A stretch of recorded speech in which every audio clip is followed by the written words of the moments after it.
You often read about healthy foods that support good brain health, but how many do you remember? In today's episode, Alexi Bracey, who is a vegan plant-based expert, will share with us a strategy on how we can remember up to 12 different foods that are all associated with good brain health. So stick around. Are you ready to live the life you deserve? Do you want to feel vibrantly healthy and reach your optimal weight without dieting while being kind to animals and the planet? Then you're in the right place at the right times.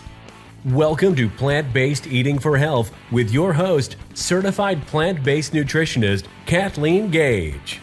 Well, Alexi, it is great to have you back on the Plant-Based Eating for Health show. I am really excited to hear about your newest venture and what you're focusing on, which is clear mind, healthy brain. Tell us about that.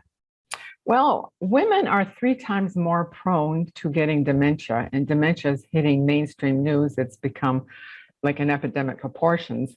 And so women, as entrepreneurs or homemakers, it doesn't matter. We want to maintain that clear mind, good decision-making skills, mental clarity.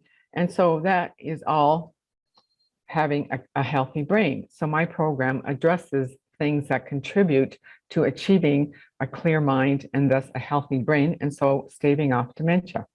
Well, before we talk about what gives you a clear mind, let's talk about some of the things that give you foggy brain, because I know before I went plant-based and then switched completely to plant-based vegan, I often had brain fog. I often couldn't concentrate. I felt much more stressed, and I was eating a boatload of sugar. I mean, I'll be real upfront about that. Sugar, meat was big for me.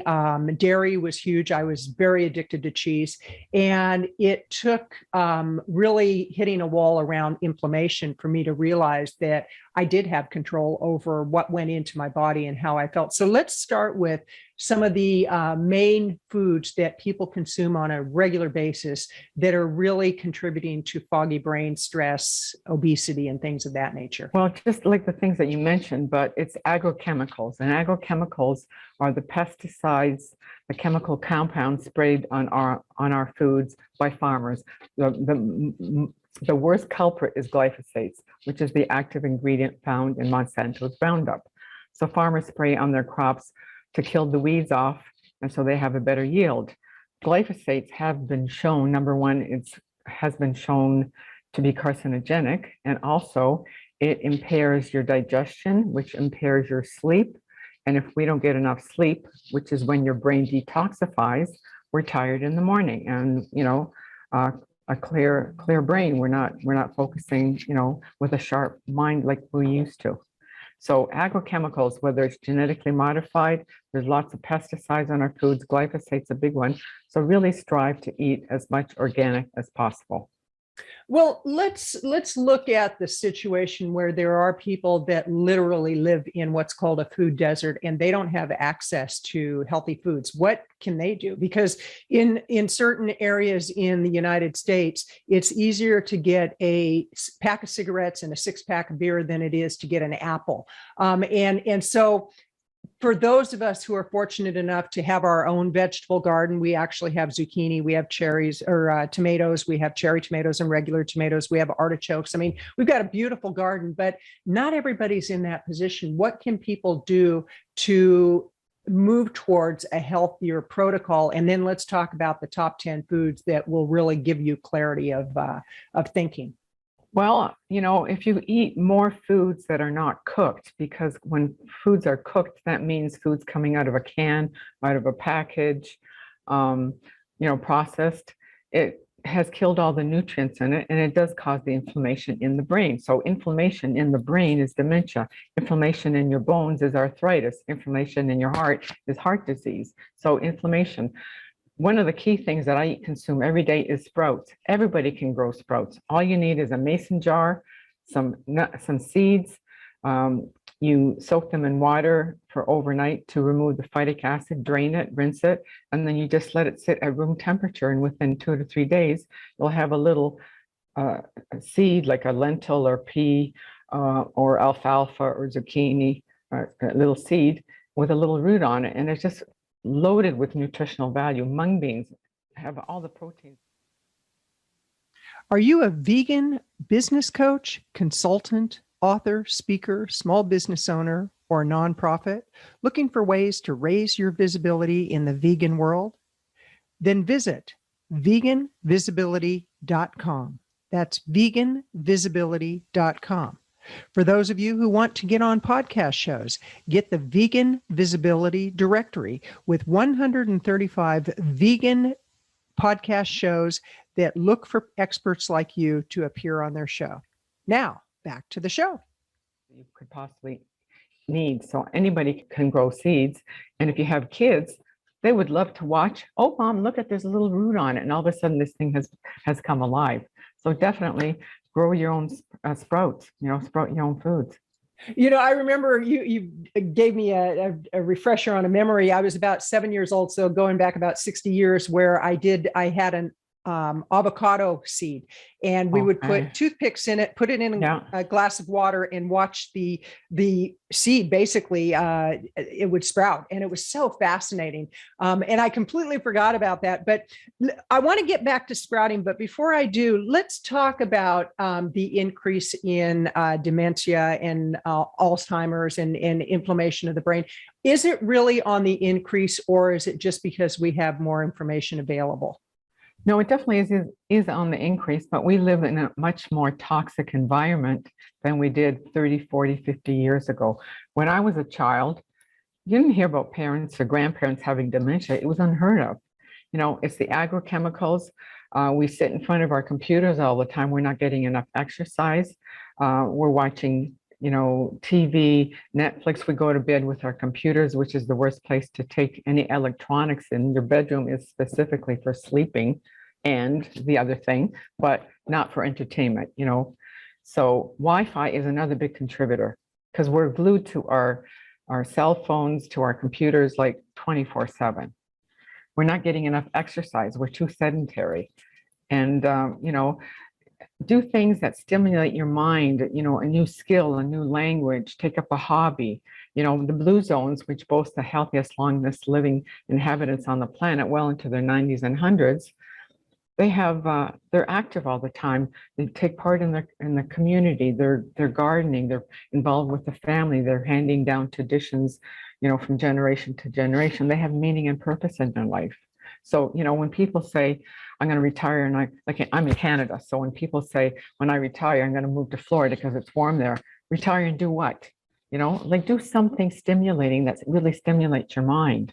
What you're saying, what I hear you saying, is for people to have some kind of a purpose in what they're doing. And the whole idea of inflammation, I actually a few weeks ago broke my wrist, and I went in for a follow-up yesterday, the 6-week follow-up from surgery, and we talked about inflammation, and the physician assistant was giving me some information on how to minimize inflammation. I said, well, I do one thing that really reduces it. I don't eat dairy, and I don't eat any animal-based products. And he actually knew that was a good thing to do, where a lot of people in the medical profession, they don't know that because they haven't been taught that.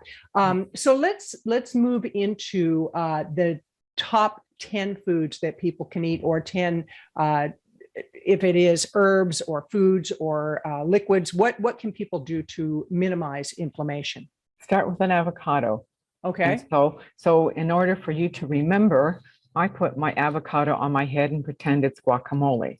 So it decreases blood pressure, and it does slow down cognitive decline in a big way. Number 2, I would take blueberries.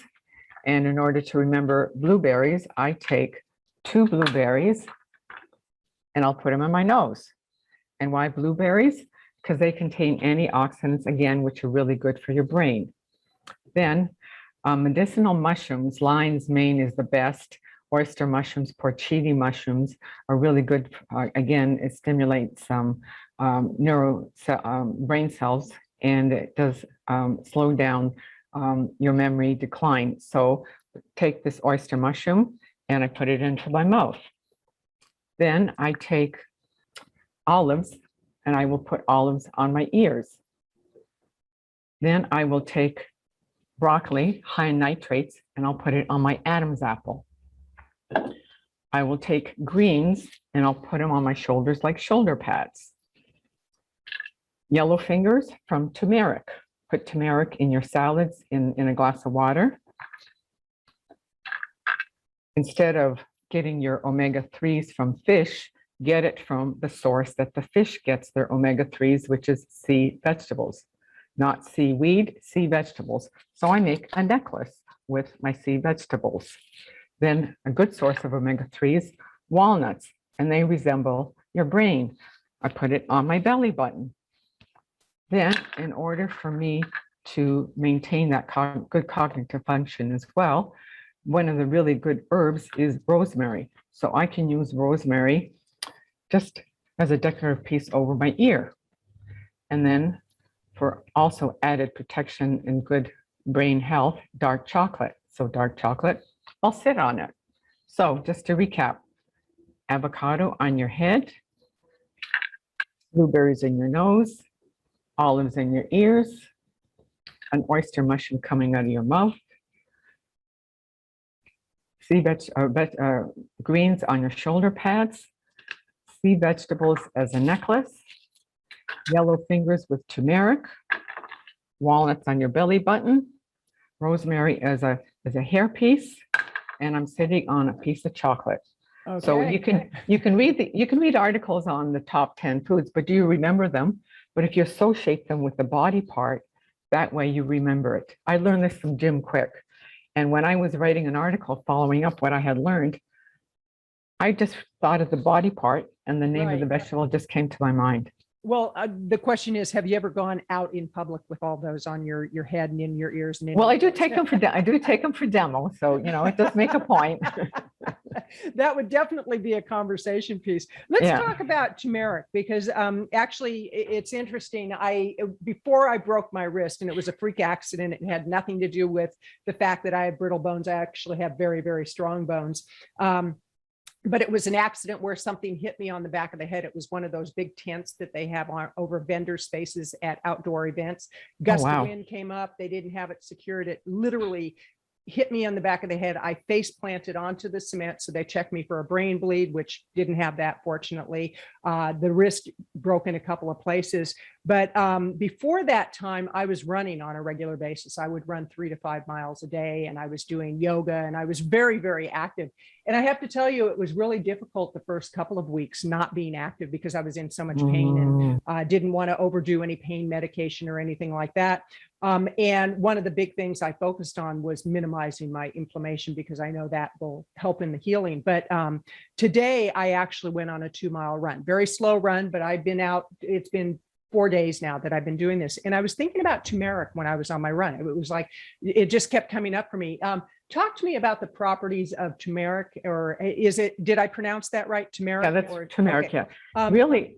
Well, let me ask you this. Do you eat it as a root, or is it okay to eat it ground up? Well, you can eat it ground up. I prefer to eat it as a root, like so, and I grate it. And I drink hot water with lemon in it first thing in the morning. So I just grate a whole bunch of that with some fresh ginger. You can put it in a salad dressing, or if you want, just take the dried spice and you can sprinkle it in a salad dressing, in your soups, the same thing in your favorite beverage. But it's really high. It's a very high in antioxidants, and it has been shown to decrease depression, and it improves memory. Excellent. And I want to remind people that this is Kathleen Gage with Plant-Based Eating for Health podcast show. And I'm talking with Alexi Bracey, and she is with Clear Mind, Healthy Brain. Alexi, how do people get in touch with you? I have an app called the Whole Health app. If you have an Android, you type in Whole Health. If you have an iPhone, type in the Whole Health app. And on it, I have a free quiz. Are you at risk for dementia? 15 questions with answers. So just to give people some insights because everybody says, oh, I eat healthy, but do you really? Right. So this just may start the brain cells percolating, and it may give you some food for thought. Excellent. And what are the signs of dementia? How would somebody know if they are getting the onset? And let's really look at how people can minimize their risk with these 10 different foods that you mentioned and other exercise you mentioned. So what are the early signs of dementia? Well, for example, I mean, everybody forgets their keys every once in a while, so that's not really an issue.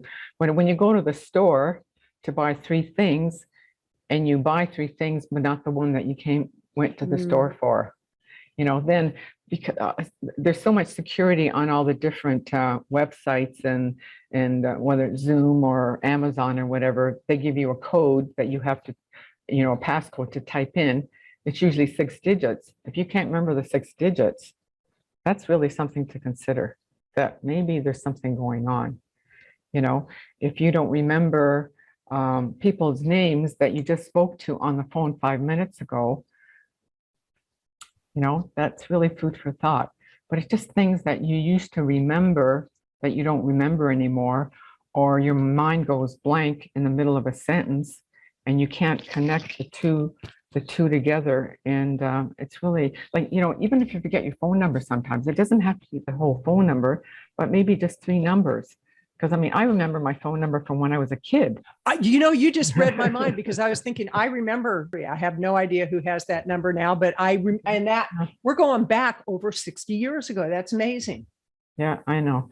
So, it's just little signs that you start thinking, if you can't remember a series of numbers, or if you need Google Maps to get to your directions, and then you turn it off for a minute, you go, was I supposed to turn left on that or right on that? Right. Okay. And is dementia happening younger and younger, or is it an old person's disease? Well, unfortunately, people don't realize that dementia really starts in your 30s and 40s, but because of poor lifestyle habits. When I was 30, dementia wasn't on my radar. So I mean, people are waking up, and especially when their grandparents or their parents are being diagnosed, then you start thinking, well, maybe I should start doing something about it. But when your brain is like 70-80% already dysfunctional, that's when dementia really sets in. So you don't want to get to that stage.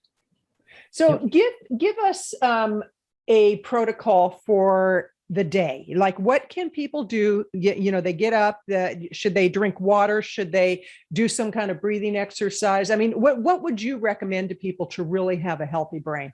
First thing in the morning, definitely water with lemon juice or apple cider vinegar with maybe some grated or some dry turmeric. A really good exercise that I do when I walk my dogs is I extend my arms in the number 8 fashion, and I just do 8s. I do 6 8s one direction, and I'll do 6 8s in another direction. Then breathing is really good. Breathing with one nostril. So close one nostril, breathe, and do this like 10 times. And then massaging your ears. When you're on the phone with somebody, when I call a girlfriend now, I said, are you massaging your ears? Because that seems to stimulate something in your brain. And so you can do it in the middle of the day, when you're having that glass of water, or when you're talking to a certain person on the phone, massage your ears. For people that aren't watching the video right now, I am massaging my ears. Yeah, I know. You good. Yeah, you can do that. And then balance is really important. As we get older, older people tend to break their hip, and that the outcome isn't usually very favorable. So learn to stand, bend your knee, and you're standing on one foot, and hold it for as long as you can. You may be a little wobbly, for 10 seconds, work your way up to 30 or a minute, and do it with the other leg. Then do the same thing with a bent knee, raised, and close your eyes. Ooh, that is a lot more difficult. And I promise you, if you do this every day for a week, you will notice a big difference. Absolutely. That doesn't mean you will have perfected it, but a really big difference.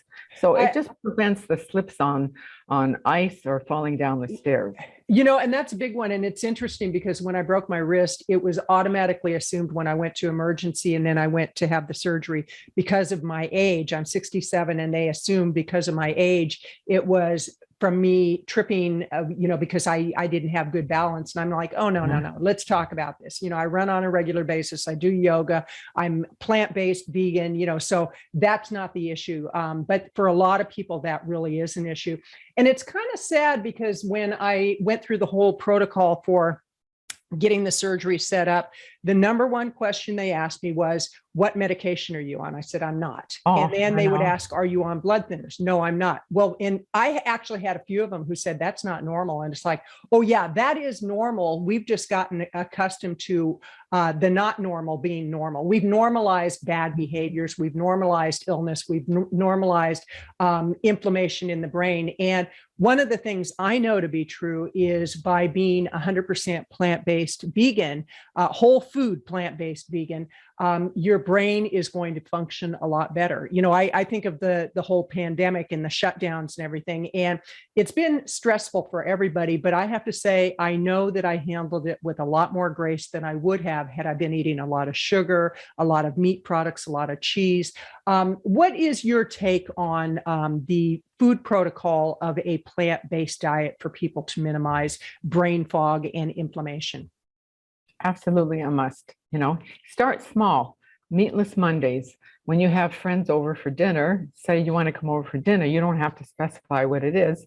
And I promise you, if you serve all vegetarian entrees, people will not even realize that there was no meat. You know, when you go to a restaurant, choose vegetarian.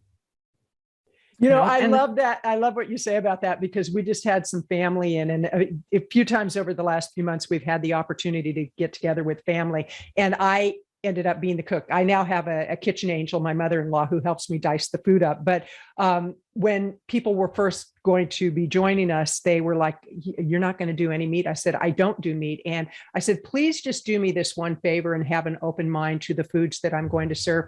Every single person was absolutely amazed at how tasty it was. And I actually took some recipes out of my good friend Felicia Slattery, her book on slow cooking. And there's a recipe on page 90. It's to die for. It's chili. And people were like, you've got to be kidding. There's no meat products in this whatsoever. And so I would say for people to really have an open mind and just try it. It's not going to be for the rest of your life if you don't want it to be, but chances are once you try it, you'll definitely want to try more. So Alexi, it's really been great having you back on the show. And I love what you're doing. I love the fact that you're really helping people to raise awareness around having clarity of thinking, having less fog on their brain, because I have an aunt that through my wife's family, she just passed away and had dementia really bad for about 4 years. And it was horrendous to watch what happened to her. Mhm. And we don't need that to happen. We can have more control. So in closing, Alexi, what are your final thoughts for people? If you think you can, you're right. Prevent dementia. And if you think you can't, you're also right. So, you know, your health is at the end of your fork. Very good. I love that. And Alexi, it's been great having you back. This is Kathleen Gage with Plant-Based Eating for Health. I encourage you, check out Alexi Bracey, and you can find her on social media, and we'll put the link to your app. And again, give people the information on how they can find your app. Okay, it's the Whole Health app. If you have an Android, in the App Store, type in Whole Health, one word, lowercase. If you have an iPhone, type in the Whole Health app. And the quiz is under articles. Excellent. Well, thank you so much. And to everybody who's watching and listening, I encourage you, give it a try and notice what happens to your health. I can assure you, once you go forward, you won't want to go back. This is Kathleen Gage with Plant-Based Eating for Health, wishing you a healthy life. Have a great day. Thank you for your commitment to an ethical life through plant-based food choices. The kind of choices that are kind to your body, the environment, and most of all, animals. Be sure to leave a review and rating of the Plant-Based Eating for Health podcast show.